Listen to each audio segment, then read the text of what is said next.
tal mi gente? ¿Cómo se encuentran? Quien les habla, @Eliases333. En esta oportunidad, continuando con los temas de geotecnia, vamos a estar hablando de las propiedades índices de la arcilla y cómo desarrollar la curva de compresibilidad de este suelo. Uno de los grandes resultados que nos permite obtener el ensayo de consolidación unidimensional de los suelos. Sin más preámbulos, disfruta de los contenidos de este video. Una de las primeras labores que realizamos en laboratorio es el proceso de labrado de la muestra, lo cual consiste en introducir esa muestra de arcilla dentro del anillo, ¿ok? Y automáticamente va a adquirir las dimensiones del mismo, puesto que del anillo se conoce su diámetro y se conoce su altura. Y con eso podemos calcular, por ejemplo, a través de la fórmula de la circunferencia, el área de la muestra y el volumen de la misma. Esa altura, ¿ok? Se subdivide en una altura de vacíos y una altura de sólidos, la cual es constante, y la que va a estar variando es la concerniente a la altura de vacíos.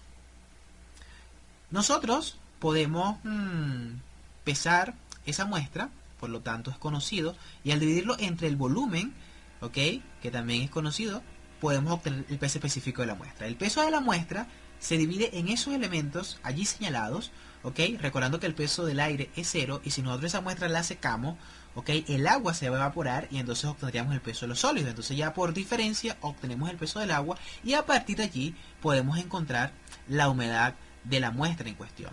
Vale destacar que en el proceso de desarrollo del ensayo de consolidación, allí en el ensamblaje que señalamos, la muestra se busca que esté siempre en una condición saturada. Muy bien. Vamos a ver acá en este ejemplo académico, ¿okay? Por ejemplo, cómo vamos a estar obteniendo la humedad al inicio y al final del proceso de labrado. En primera instancia tenemos el peso de la muestra con la cápsula, luego lo sometemos al horno por un periodo no mayor a 24 horas, una temperatura de 110 más o menos 5 grados centígrados.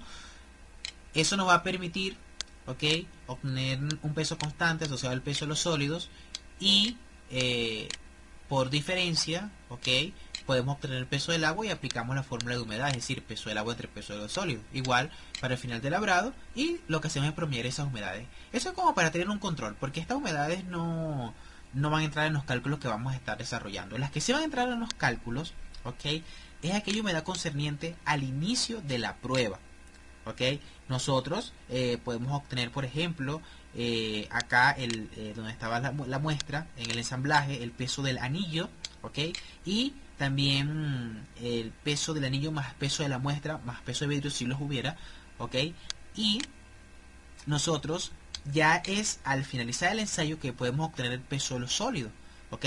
Por ejemplo, el ensayo puede durar una semana, después que se desmonta, ¿ok?, todo ese complejo que vemos allí, cápsula, anillo y muestra, se somete al horno, ¿ok?, basándonos en el procedimiento típico de cálculo de humedad, y después de un periodo no mayor a 24 horas estaremos obteniendo el peso seco, ¿ok?, que allí señalamos, para el cual hay que restarle evidentemente los componentes de la cápsula y del anillo, y ese peso es el que vamos a estar utilizando para calcular la humedad tanto al inicio de la prueba, ¿ok?, por el procedimiento sencillo. Recordemos que por diferencia obtenemos el peso del agua, y también lo vamos a estar utilizando para calcular la humedad al final de la prueba. Restamos estos dos, obtenemos el peso del agua y, por ejemplo, el peso de la cápsula se lo quitamos al reloj donde está afectando y obtenemos el peso de los sólidos y aplicamos la fórmula de humedad. Peso del agua entre peso de los sólidos y llegamos al valor de humedad también al final de la prueba.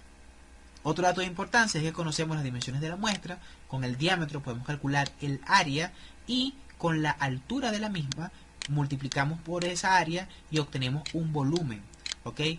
Como conocemos el peso de la muestra, simplemente aplicamos el concepto de peso específico y obtenemos fácilmente el peso específico de la muestra, ¿ok? Allí voy a corregir, es gramos sobre centímetros cúbicos.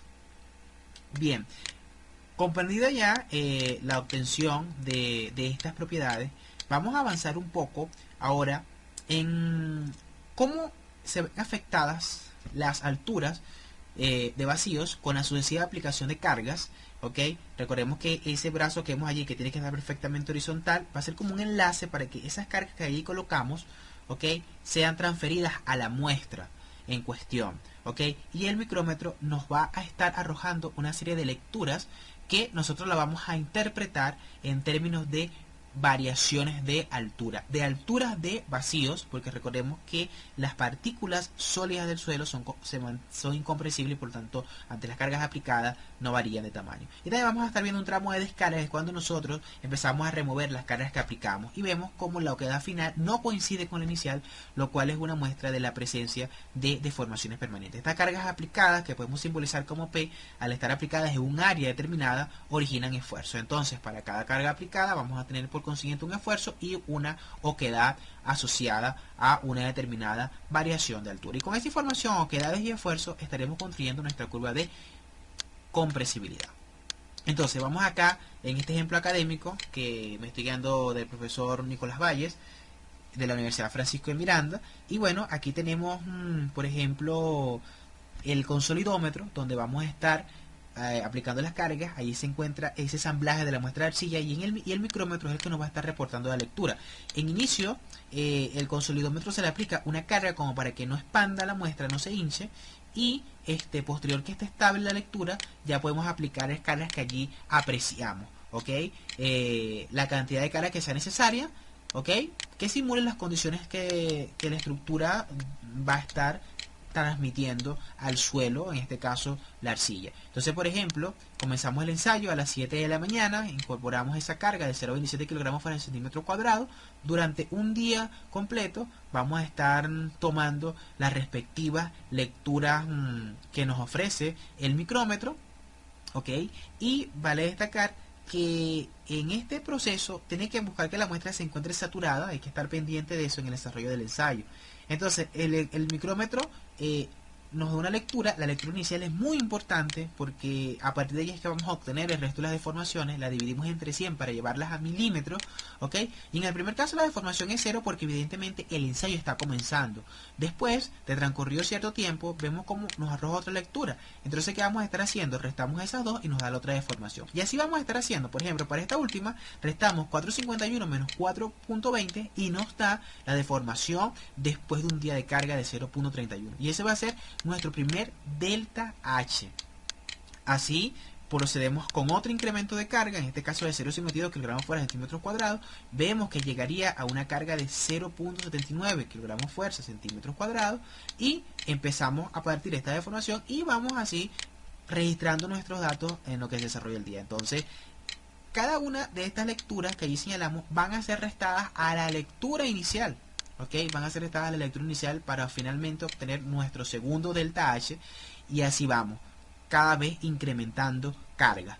Va a llegar un momento en donde ya hemos simulado esa posible carga que la estructura va a estar transmitiendo al suelo y ya comenzamos un tramo de descarga, es decir, empezamos a remover sucesivamente las cargas aplicadas. Por ejemplo, vamos a detenernos acá, que sería el último incremento de carga que vamos a estar aplicando.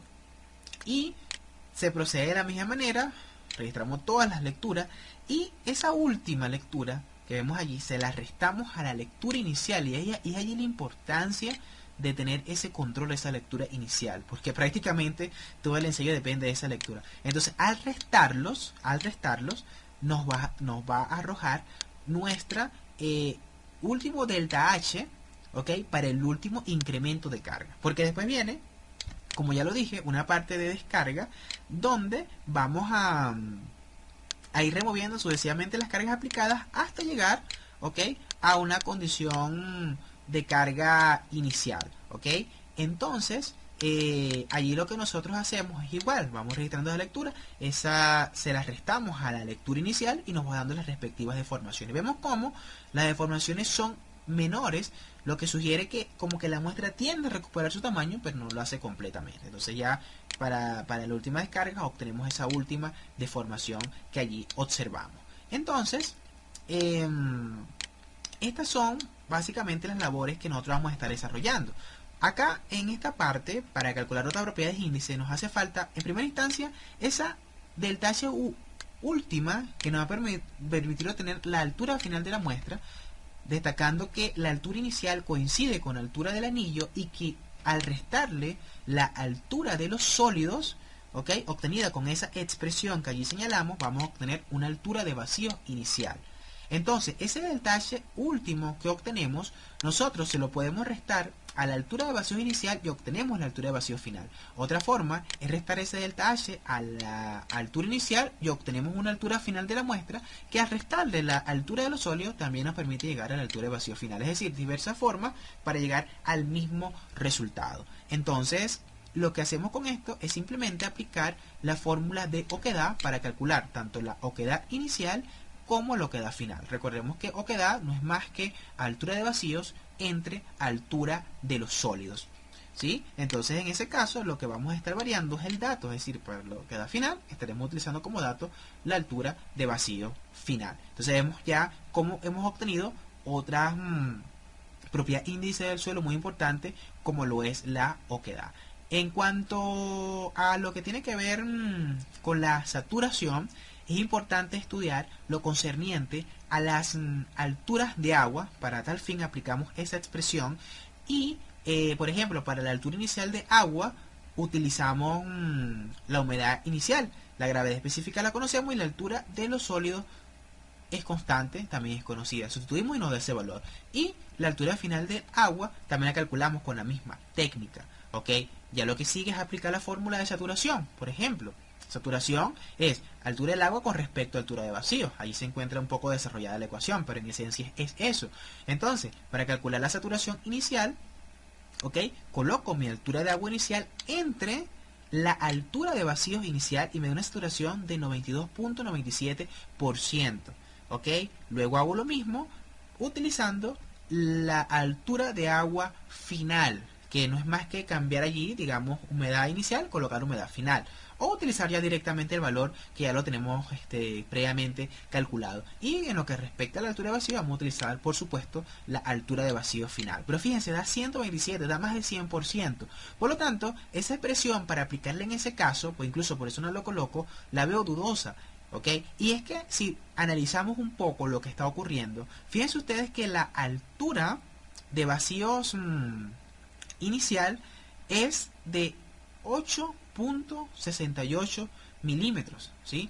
Entonces, esa altura de vacíos inicial de 8.68 milímetros es muy cercana ya a la altura del agua, por eso un valor de casi 93%. Entonces, cuando aplicamos cargas, se supone que esa altura de vacío va a disminuir. ¿Ok?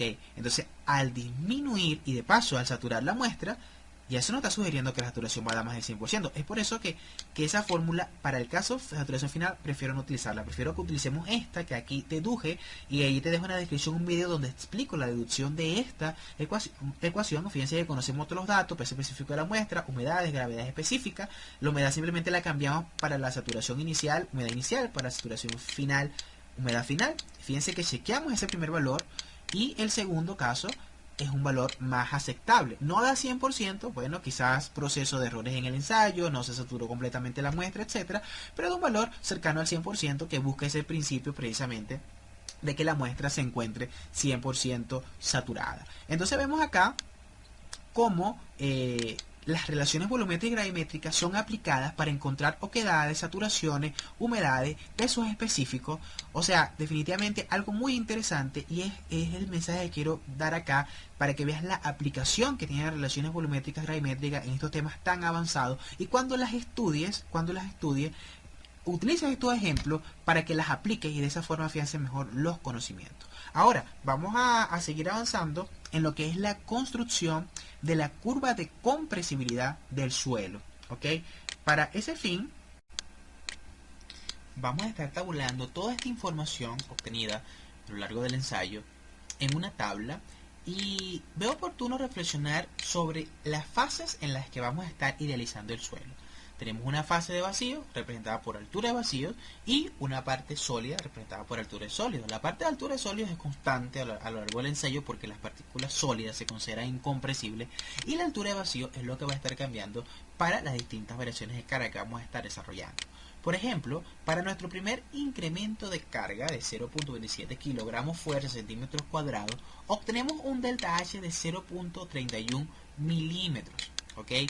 Ese valor de delta H se lo podemos restar a la altura de la muestra, es decir, 18.88 milímetros, que es la altura inicial. Le restamos ese primer delta H y obtenemos una altura de muestra correspondiente a ese incremento de carga. Si le restamos a esa altura de muestra para ese incremento de carga, la altura de sólidos, obtenemos la altura de vacío correspondiente a ese incremento de carga. Otra forma es, obteniendo la altura de vacío inicial que allí señalamos y le restamos ese delta H, también llegamos a la respectiva altura de vacío para ese incremento de carga. Es decir, diversos procedimientos para llegar al mismo resultado. Entonces, eso es lo que vamos a estar haciendo y posterior a eso aplicamos el concepto de oquedad, que no es más que la altura de vacío entre la altura de los sólidos. Y obtenemos nuestra oquedad para ese incremento de carga. Y así vamos a estar haciendo para todos los casos que tenemos allí. Por ejemplo, para el otro incremento de carga 0.52 obtenemos un delta H de 0.64. ¿Ok? Podemos ese valor restárselo a la altura inicial, siempre como referencia a la altura inicial. Vamos a chequear de dónde viene ese valor. Fíjense ustedes acá, para un incremento de carga que vamos a mostrar de 0.52, obtenemos un delta H de 0.64. ¿Okay? Ya viendo de dónde sale ese valor de 0.64, se lo procedemos a restar a la altura inicial. Y así obtenemos nuestra altura final para ese incremento de carga, se le restamos la altura de los sólidos, tenemos la altura de vacío, y así hacemos para todos los incrementos y todos los decrementos de carga inclusive, ¿ok? Por ejemplo, allí vemos cómo se obtiene esa altura para esa determinada acción de carga, ya sea quitar o remover, y finalmente nos permite obtener las respectivas oquedades, que vemos que eso queda última es diferente a la inicial, lo cual es una muestra de acumulación de deformaciones permanentes, porque si hubiese llegado a la misma oquedad inicial, hubiese sido un comportamiento prácticamente elástico. Entonces, acá lo que hacemos resumir es esta información de esfuerzos y oquedades para obtener la respectiva curva de compresibilidad. Entonces ya vimos de dónde aparecen todos estos valores, que se resumen y se grafican con ayuda de herramientas como por ejemplo Excel, y obtenemos esta curva. Se puede graficar en escala logarítmica, semilogarítmica o en escala natural. Ya esas diferencias de forma de graficar, la corrección de la curva y los parámetros mecánicos que se obtienen acá, los voy a estar trabajando en una próxima publicación. Por lo que ahora concierne, me interesa es que aprendas de dónde salen los valores que permiten construir la curva de compresibilidad de un suelo. Digamos que en esencia ese es el fin de este video, así como también explicar la aplicación de las relaciones volumétricas y gravimétricas. Espero te haya gustado los contenidos disertados en este video.